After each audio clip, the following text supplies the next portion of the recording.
So what do you need to be able to give or render an effective colposcopy service? So there are a lot of things on the slide, and we will get to them. Obviously, the very first thing that you need to do colposcopy is a colposcope. Prof. Botha will talk about the colposcopy, but in short, it needs to be ergonomically easy to use. It could either be a binocular or a digital.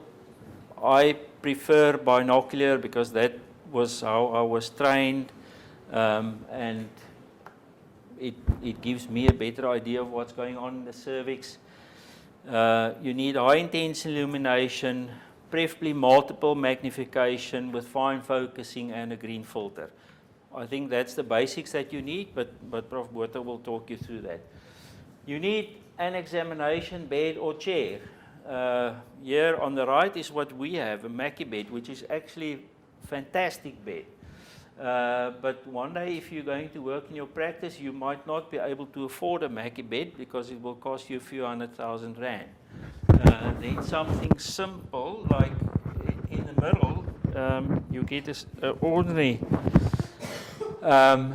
bed where the bottom can drop down with leg rest, works just as well. But you need to be able to put the patient in lithotomy. You need a decent light. And again, the light on the left-hand side is what we've been using in the clinics for many years now. They work perfectly well. You can buy some of these new fancy Welsh Allen lamps that has a no-touch button where you just wave your hand past it and it switches on. But you need a good light. And then you need a lot of stuff on a trolley. So let's look at what you need. You need speculums. Casco speculums, and preferably if you're also going to do LEDs or LEEP procedures in your clinic, you need one with a smoke extractor in the one blade. And please don't make the same mistake that I made for many years. When I first did colposcopy, I inserted the blade with a smoke extractor at the bottom. And to, wat was? Oh, nou is nie colposcopy kliniek.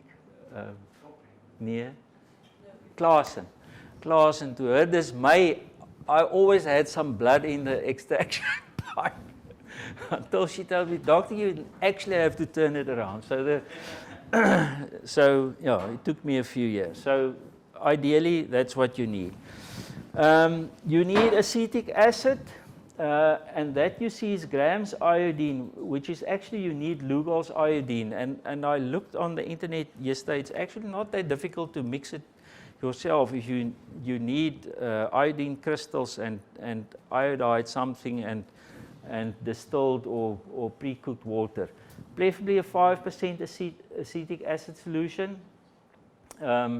And if you don't have that, you can go to Checkers or ShopRite and wherever and go and buy some ordinary vinegar. Swab holding forceps with cotton ball swabs.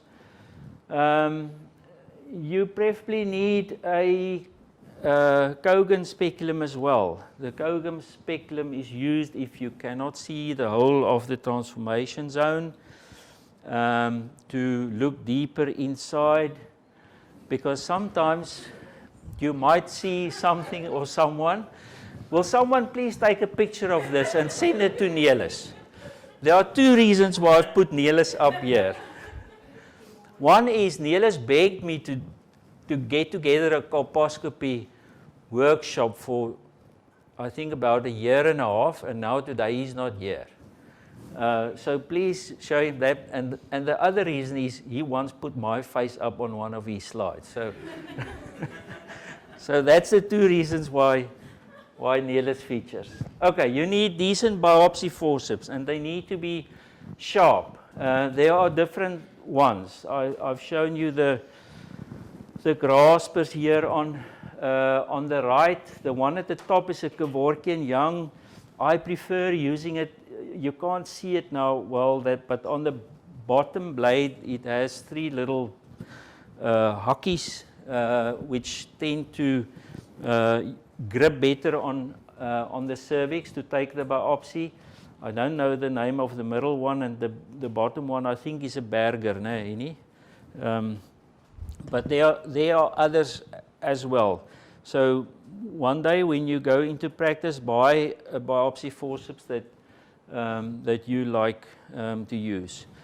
You need something to stop bleeding if you take biopsies. We use silver nitrate sticks. If you buy it for your practice, they're packed in singles or they're packed in 20s. I recommend buy a box of 20s. You need to do something with the specimen. The specimen needs to go in formalin to the lab. Okay, so what do you need if the patient requires a LEDS or a LEAP procedure? You need a wat noem ons nou daai masjien, 'n diathermy machine, or you need a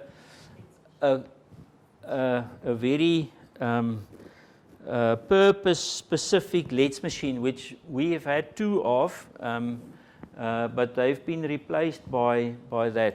And Joseph, I assume you're going to talk about the settings on the machine. In addition, there on the bottom you can see a smoke extractor. If you don't have a smoke extractor, you won't see where you're cutting and what you're doing when you do the LEDS procedure. You need different size LEDS loops, as you can see, and it's not a one size fits all. Choose the right size LEDS loop, and again Joseph will talk you through it. And before you do a LEDS, obviously you need to infiltrate the cervix with some local anesthetic. We use a dental syringe with adrenaline. I use a mix of adrenaline, lignocaine and adrenaline, which tends to reduce the bleeding a little bit.